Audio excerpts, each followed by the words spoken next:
Okay, so in this particular video, we are going to discuss another important question that is usually asked in interviews, that what is PHP supports multiple inheritance? See, this is very common question and usually asked by many interviewers, that if PHP supports multiple inheritance directly or indirectly, or what are the other ways by which we can implement multiple inheritance in PHP.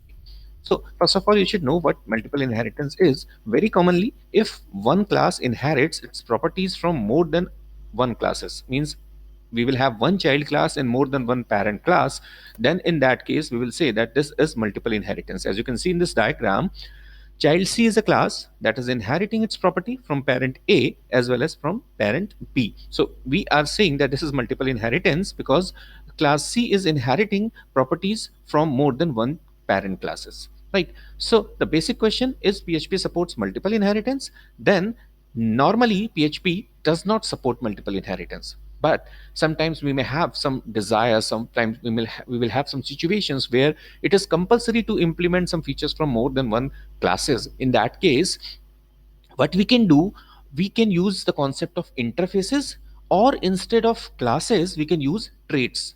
PHP provide us a concept of traits by which we can that we can use as a multiple inheritance part. That means we can have multiple traits in one class and we can implement its features there.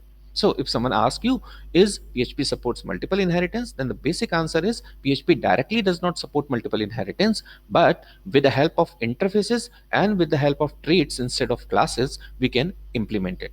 So guys, this is enough for this video, and in upcoming video we are going to discuss another important question, that is what are traits and how we are going to use traits in PHP. Till then, please like and subscribe. Thank you very much.